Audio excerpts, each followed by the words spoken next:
Now at 5, a moment of joy in the midst of coronavirus sadness. A long-term care facility that's experienced loss celebrates a triumphant success. I had a pretty strong feeling that this wasn't going to be anything very easy and it wasn't going to be gone really quick. Working together, local companies switching what they're producing to help those on the front lines in the fight against coronavirus. I'm Nicole Griffin tonight along Mass Ave in downtown Indianapolis, talking to a local business owner about ways he's transforming his business during the pandemic. This is RTV6 News at 5, working for you. Thank you for joining us at 5. I'm Amanda Starantino here at the RTV6 studios. In just a few minutes, we'll be sharing a coronavirus success story. And I'm Mark Mullins, coming to you from a temporary studio in my home as we practice social distancing and the battle wages on to flatten the curve. The state reported 49 new deaths today. The state's total climbs to 436. 155 of those are in Marion County. 440 more Hoosiers have tested positive for a total of nearly 9,000 cases. More than 48,000 people have been tested. The largest percentage of deaths continue to be those in the 60 and older age range, with people 80 and older recording the most deaths at 39%. No one has died in the 0 to 29 age range. The state also recently began breaking down deaths by race. Just more than 64% are white. Indiana's population is 85% white and 10% black, but African Americans account for 21% of the death rate. Worldwide, there are now well over 2 million positive cases, with more than 133,000 deaths, with more than 27,000 of those deaths in the United States. But there is something positive to share. More than 50,000 people in the U.S. have recovered. And more positive news to share from this pandemic. Quite a moment for a Franklin nursing home dealing with the impact of coronavirus. More than a dozen people there have tested positive, and sadly, they've also experienced 7 deaths. But today, Otterbein staff members lined up to cheer on a resident who fully recovered from COVID-19. Our Rafael Sanchez reports from Johnson County with a moment of joy. A day of celebration at Otterbein Senior Life in Franklin. Deborah of Morgantown is the first patient to fully recover from the virus at the facility. The 70-year-old, as you can see, received a full cheer as she headed home.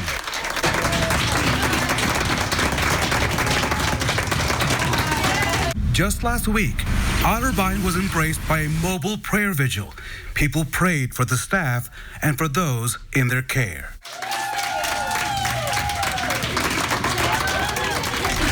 Deborah was delighted and relieved. She was greeted outside, as you can see, with hugs and tears. This, an unforgettable moment. And so is this victory sign, which reads, "I beat the coronavirus and I'm going home." In Franklin, in Johnson County, Rafael Sanchez, RTV6. That's very heartwarming. Thank you, Rafael. And today's departure had extra meaning for Deborah. Her 71st birthday is next Friday, April 24th. Otterbein also reports 2 other patients who live at the facility have also recovered. And the Indiana State Department of Health clarified an order today that stated nursing home residents could be moved to different locations to prevent the spread of COVID-19. After some pushback from county-level health departments, Indiana Health Commissioner Dr. Christina Box said the state will not be ordering the transfer of any residents.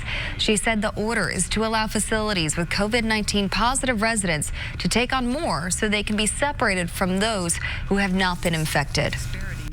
Any move to create a COVID-designated facility will be initiated by the facility and will be made in consultation with the Indiana State Department of Health, with local health officials, the local hospitals, and with the local elected officials. Dr. Box added that families must also be notified of any transfers.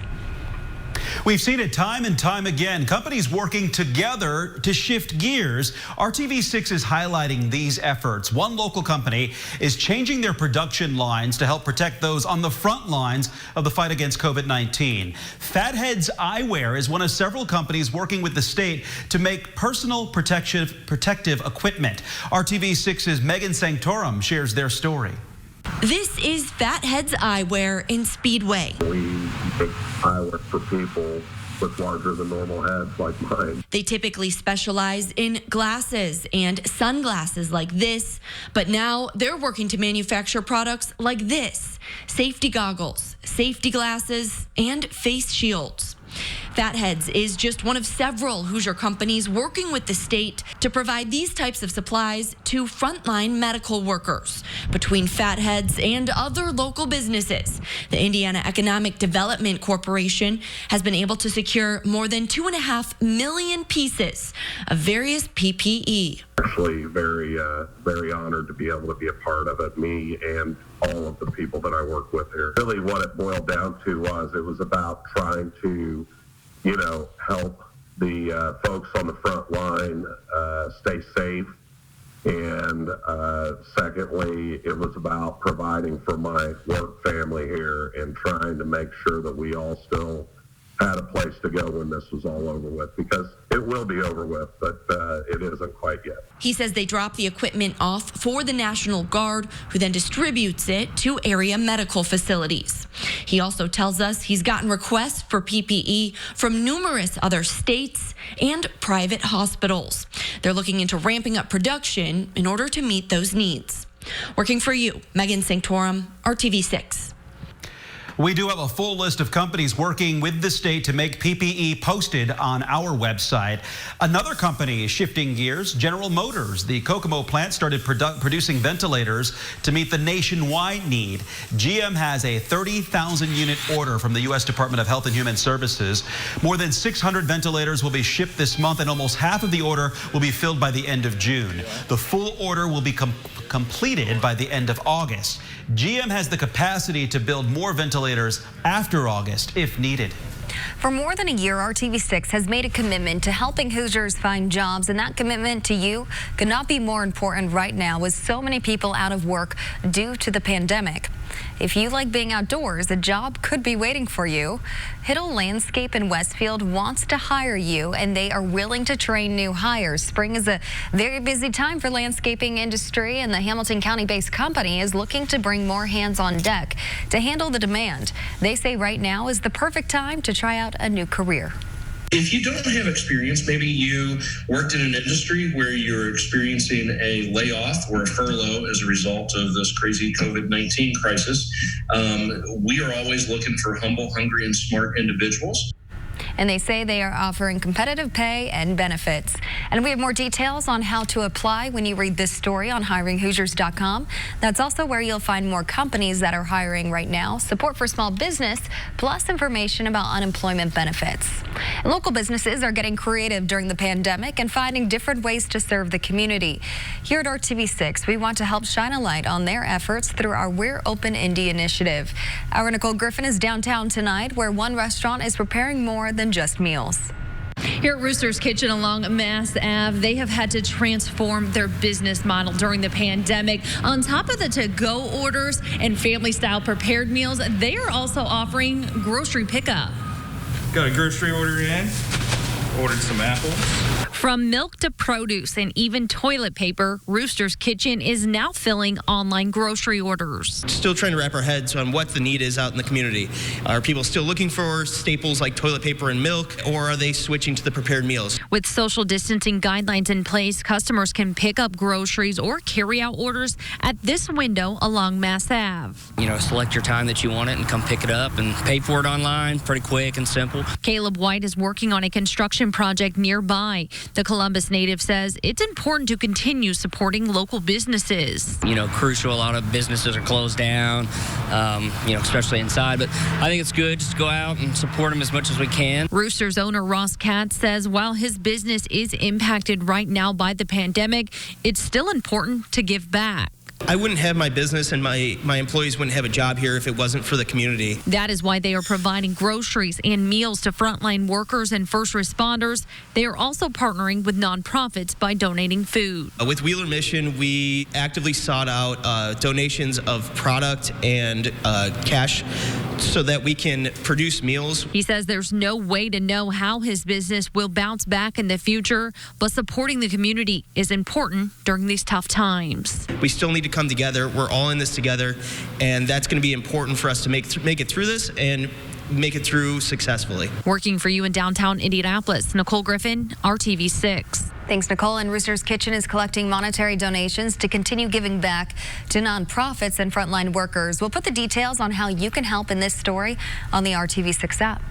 And RTV6 and the Indy Chamber of Commerce have joined forces to protect Indiana businesses. You can find more about the Chamber's Buy Indy effort and profiles on businesses that are open by going to theindychannel.com/open.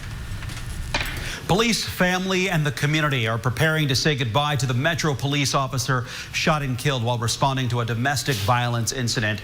Officers have stood guard near the body of fallen IMPD officer Bree Leaf since she was pulled from the scene of the shooting last Thursday afternoon on the city's east side, and they will continue to do so until she is laid to rest at Crown Hill Cemetery after services at the Indianapolis Motor Speedway tomorrow.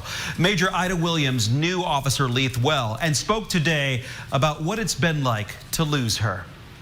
As a female officers and females on this agency, not only did we lose a sister, but we also lost a dear friend. We will continue to wear our uniform with pride, and every day we suit up. We will suit up knowing their breed is in our hearts and on our minds. The procession and funeral will be following all social distancing guidelines. Officers will stay apart and for the most part in their vehicles, and only about 10 people will be in the actual room for Officer Leith's services. We will broadcast and stream the service so you can watch here on RTV6 and on the RTV6 app starting at 11 a.m. Still ahead on the news at 5, they are essential workers, but now they also want to be officially known as first responders. Why grocery workers say that will make them safer at work. Gyms are closed, but they could still be charging you. I'm Kara Kenny with why this is happening and what you can do about it.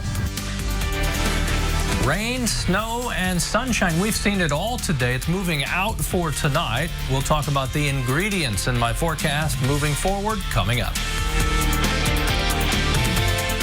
Was we even there?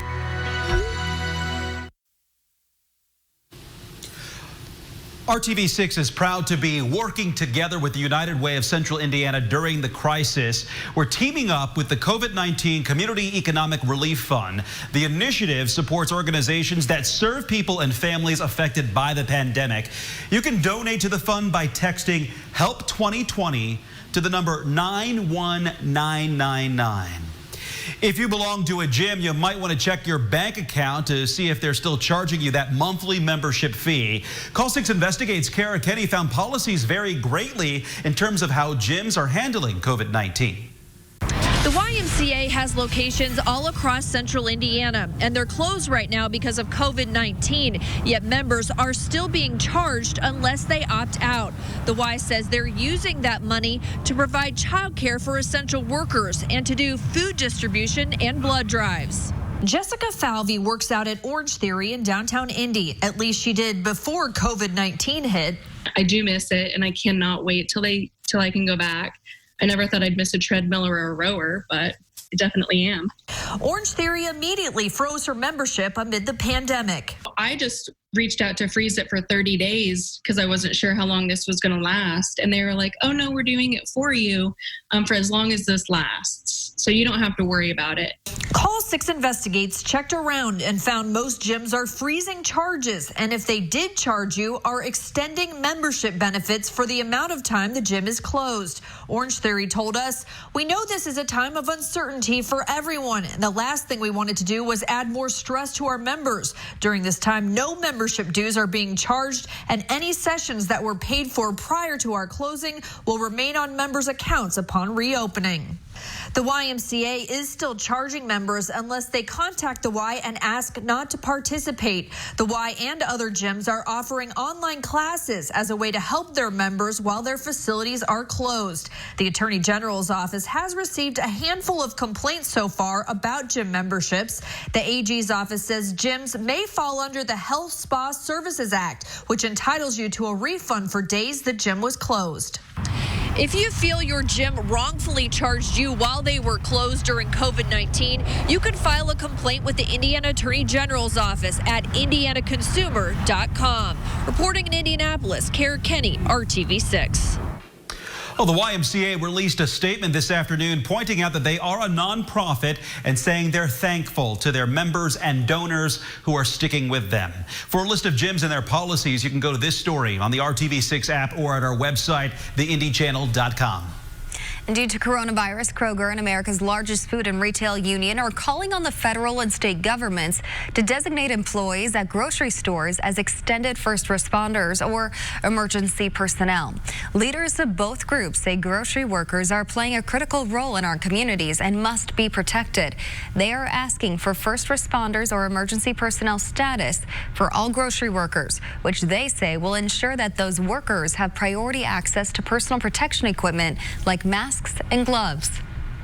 And the mayor of Anderson City is canceling a number of summer events due to the virus. Opening of the city pool, the Parks Department summer camp, the July 3rd parade and fireworks, the downtown concert series, and the mayor's annual charity ball for teachers. Mayor Thomas Broderick said all of these involve large groups and it just would not be safe until the curve of the virus has been substantially flattened and there's a vaccine available to everyone. Now to your Storm Team 6 forecast, and not a very nice day to even be outside. Social distancing at our homes is working out quite well, I'd say, for us today, Kevin. We can't, Mark, seem to keep our distance from snow, though. Did you see any today? I did not see any snowfall, but I saw the sun trying to come out, but the clouds just taking over. That's a good trade. Sunshine for snow. We've had some rain as well. Took this at my house, and to get a good look at this, slow motion snow. At times it kind of looked like Dippin' Dots falling from the sky, not fully formed snowflakes. Those will continue to move away from central Indiana as we start to dry out this evening. You know the routine. Our temperatures are going to fall, and temperatures will be in the 20s, mid-20s to around 30 overnight. Snow and rain tomorrow night into Friday. That may be a more substantial snow to the north of Indy, so some accumulation expected, especially on the grass and mulch, not so much on the streets. Kokomo, Marion, and Muncie, that little circle there, Hartford City would be included in that, showing some flurries and rain showers at this hour. Temperature 43 in Indy, but it feels more like 33 because of the wind. It's in the 30s. Crawfordsville, Tipton, and Peru. We should be around 63 this time of year. Freeze warning again tonight. Here we go again. Temperatures, as we mentioned, middle to upper 20s. We are at 29 this morning. Take you through the hours tomorrow. Mixture of clouds and sunshine, a dry day during the daylight hours. Temperatures almost to 50, 49 the magic number. 7 o'clock tomorrow night. Now this model is a little quick perhaps, but by 11 you begin to see some snow from Indy north, then through the overnight staying north of Indy. If we see the wet accumulating snow, could be a couple of inches on grassy areas. Lafayette, Kokomo, Muncie, north, rain from Indy to the south the way it looks, and then that will start to move out by the time we get to Friday afternoon. Friday temperatures with that mix in the morning, temperatures only in the mid-40s. As you look toward your weekend, temperatures bounce back. The difference will be felt. We have sunshine Saturday, can't ignore that. And then on Sunday, temperatures almost to 60 degrees. We'll be into the 60s as we get to Tuesday and Wednesday. 64 degrees is the warmest temperature in my forecast. That will come with a chance for showers. Kevin, thank you.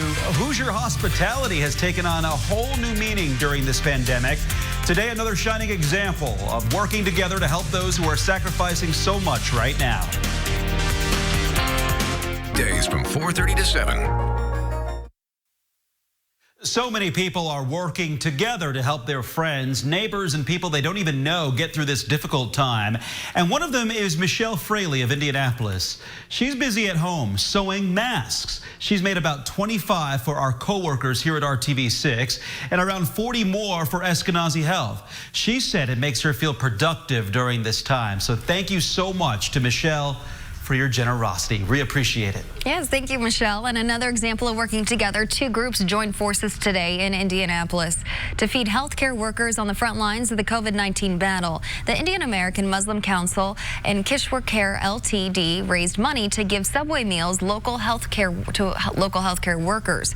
The groups were able to supply around 150 meals to IU Health, Eskenazi, and Riley Hospital for Children. The president of the Indian American Council, who is also the owner of the Subway that helped prepare the meals, says it's important for everyone to come together to help. These are the times when we can make a change and set some kind of a standard that who we are and how we can help others who are helping us. Khan says they hope to continue providing the meals for as long as possible. The groups also donated N95 masks and an Airbnb rental close to downtown for healthcare workers. And we want to share more stories like this. If you know of someone working together to support the community, send us a message at workingforyou@rtv6.com. We'll be back for the news at 6.